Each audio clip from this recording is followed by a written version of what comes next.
Ladies and gentlemen, people own properties at the moment and they can't get out to get into something else for a couple of reasons. So we're talking about this morning owning property, wanting to sell it, but you just can't. Let's talk about it now. Stay tuned.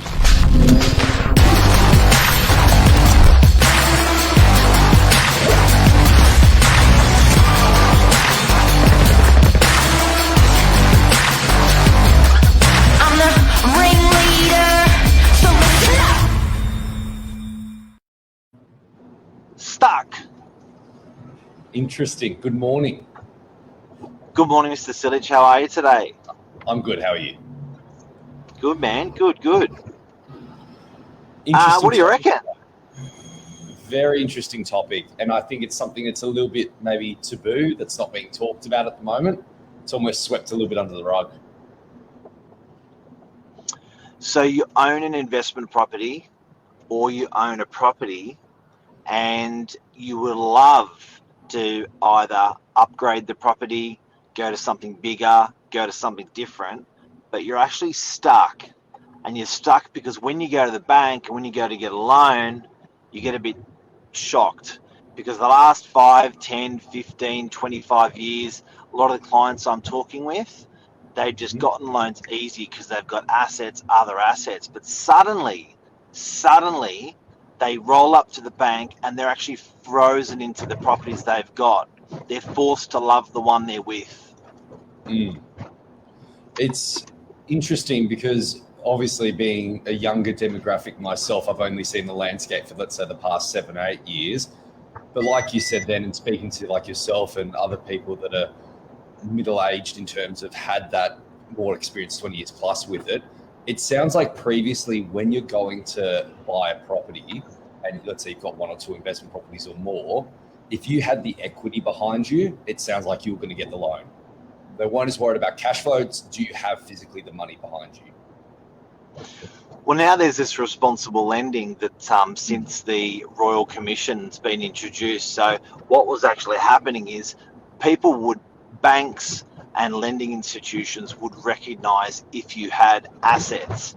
And they said, you know what, if you're willing to make a bid, if you're willing to take the risk, we will take the risk for you. Irrelevant to you not having the strongest income, we can see you've got $1 million in that property equity or $2 million in that property equity. We will lend you a further $1 million, even if your income's not that good. Those days are over, and that's really changed that landscape. Really interesting considering.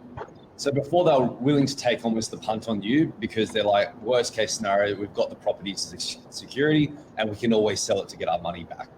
And now it's that landscape's changed where, like you said, they're more reliant on income.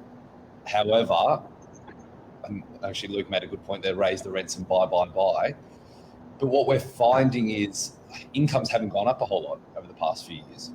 And so obviously property prices have gone up a lot. So I think it's really stemmed people's borrowing capacity in terms of what they can do. And there are ways around it, such as putting up your rent and so forth.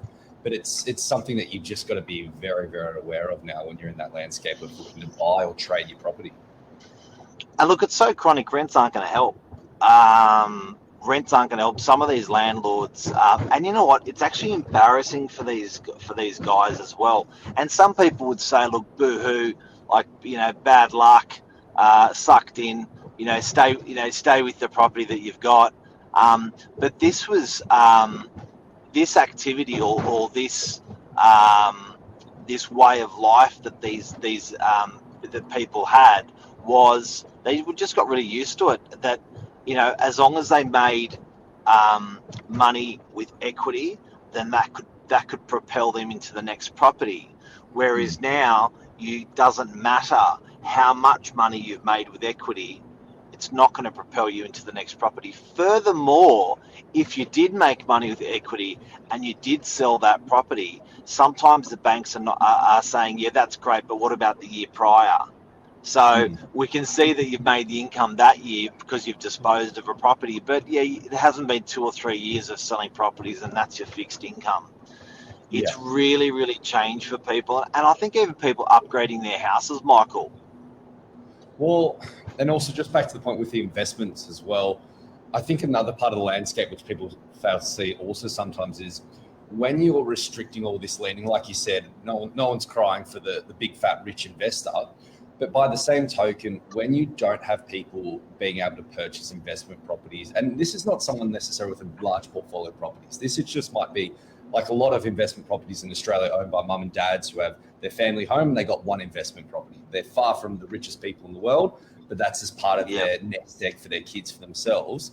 But when you limit people with that as well, it has a flow-on effect to rents. Because what we're finding right now is there's not many investors in the market buying. And from when speaking to our rentals team, right now we have the lowest amount of stock on the market we've ever seen for rents in terms of properties up for rent.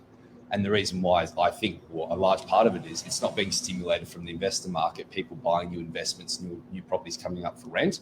People just aren't doing it at the moment. So there's barely a lot less investors out in the market, aka a lot of less rental properties out there, which I think is going to further drive up rents as well.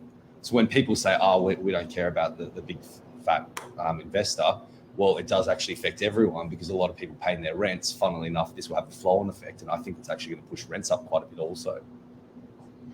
Well, that's right. I guess it comes down to affordable housing, and if you're not supplying affordable housing, then that's really putting a pressure on certain brackets of the market. So you need a certain amount of investment properties to be available, to be for rent for those guys that are out there. And just to reiterate, we've been the Novak branded business for 20 years has been doing rentals. We actually manage more properties than we ever have, and we actually have the lowest amount of properties for lease ever. So, I think, people are literally just staying within that property. So, Michael, a working example of this, what would be the solution, do you think, to if the big four banks are going to turn around and lending's going to tighten? Lending's tightened, one, because of the Royal Commission. Lending's tightened, two, because of the interest rate. The rate of assessment has changed for a purchaser to buy something because the interest rate thresholds are higher now.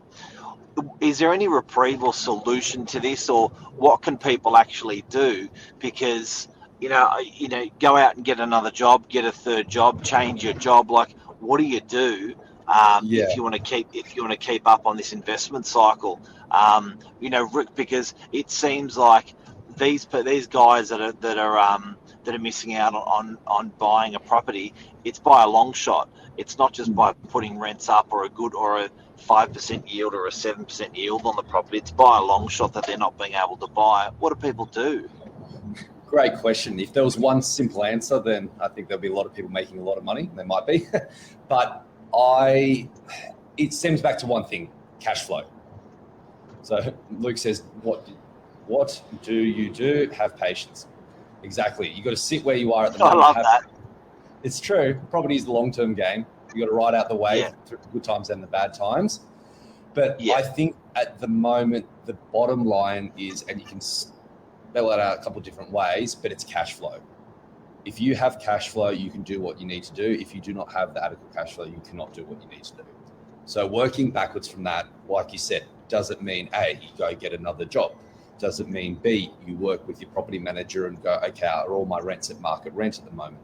Are there expenses that I'm unnecessarily spending on? You literally got to, run everything out on the spreadsheet, work out where all the money is coming in, where it's all going out, and really fine tune that. And then the second part of it is you've got to factor this into the properties that you're buying. So traditionally, maybe someone who was doing quite well buying investment houses around the Northern Beaches going, look, the yield's pretty bad, but it's fine because obviously houses have been performed very strongly with capital growth. So we're going to keep buying houses, make a lot of money that way. At the moment, with all the land tax you're paying with higher interest rates, the cash flow's not there. The bank might not lend it to you. Change your investment strategy. You might go for maybe one-bedroom apartments with a much higher yield, a much higher cash flow that allows you to be able to service that loan and still buy the property. I think you got to pivot. You got to be a cash flow porn star. You got to pivot your strategy, I think. You got to be a cash flow porn star. because equity is no good. Everyone's got equity at the moment built into their property. It's been a wonderful property market. It's been a good 10 years.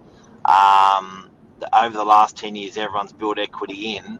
But if you haven't built in the big message out of today is if you haven't built in cash flow into that same model, which is your model, you're simply not going to be able to continue that path of upgrading your properties, whether they're investment or whether they're living. You will choke because of cash flow. And Michael, a really uncomfortable topic, which this is for some people around the barbecue, they're not going to talk with friends or family about it, is open banking. Do you want to explain that?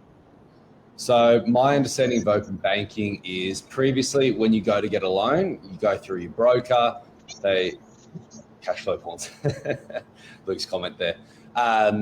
So previously when you go to get a loan, you go through a broker, you give them all your financial information, and then they go forward to the bank and they put forward the best application possible to try and obviously win you the loan for as much as possible, for as cheap as possible.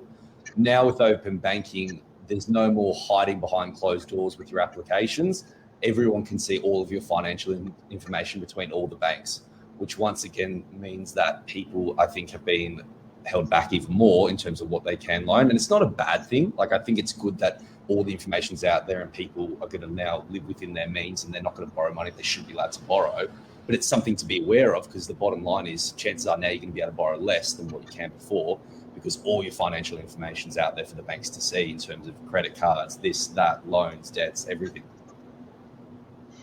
And that's, I think it's a double ganger.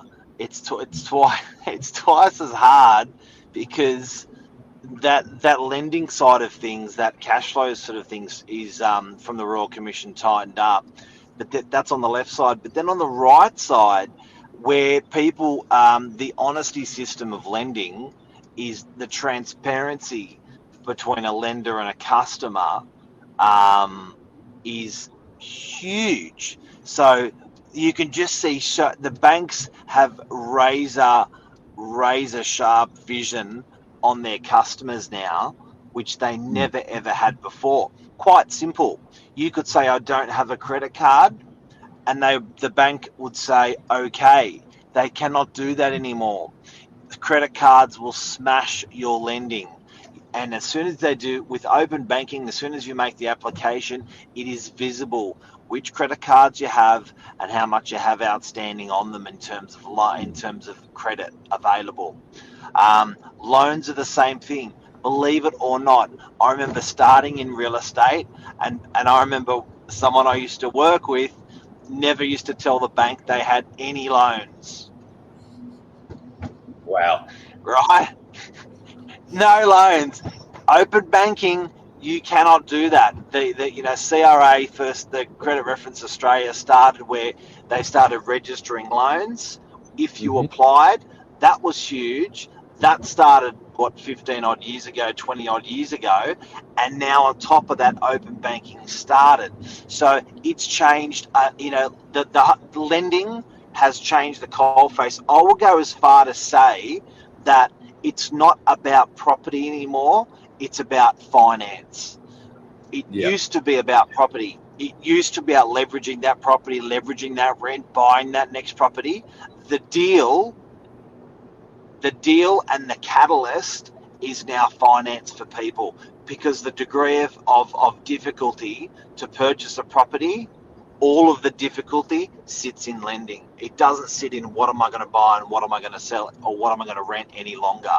That's off the table. Yeah, I agree. And bear in mind, everyone, as well, this is not just a uniform just for only big investors with multiple properties. This affects everyone. So this is, if you're living in your family home and you want to upsize your home, the principles still apply. Same principles apply. You want to buy your first investment property, you want to buy your first property. All these principles apply to everyone.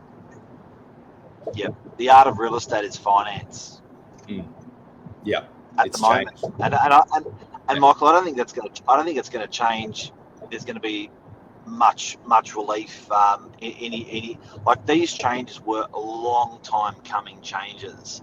So Correct. to go the other way, it's going to be a No. long time coming. I think this is the landscape for the foreseeable future. And once again, it's not all doom and gloom with it. It's just understanding, like what we've unpacked today, understanding what the landscape is, so you can best use it to your advantage in your situation. The more you understand, the more informed decisions you can make. And you're not alone. Yeah, everyone is going through this. So I think I know I've certainly spoke to a couple of people, older people. They just have a sore head and they feel like a leper that the banks won't touch them. And it's like, no, it's cool. It's happening to everyone. Oh, is it? Oh, okay. So I think it's interesting talking about it on air today because it's not a comfortable topic. We want to surface at a barbecue. Do you know what I mean? Like, well, you said it before. It is a pride thing, like as well. Like someone that maybe has done quite well financially over the years and has been in a strong position. Then you're not going to go tell your friends at barbecue, oh, I've owned all these properties, yet no one's giving me a loan at the moment. And they go, oh, something must be wrong. Something must be wrong with your situation. So it is an uncomfortable topic. It never used to be a topic you used to have because you could, if you had the asset, which everyone does, off you go to the next one. You can borrow on that. So The world's changed, Michael. Have a great day. Thank you. Interesting topic today. Good. Yeah, I don't know where it's going to go though. Well, at least it's got to say something. Get a great broker. We work with the best. Yeah. It's true. We do have some great brokers. Great broker makes such a difference. Great lawyer, such a difference. Great agent, such a difference. So, interesting. Legend. Have a good day and go get him. Hopefully, the sun's going to come out. Thanks, Mark. Cheers. See you, mate. Bye.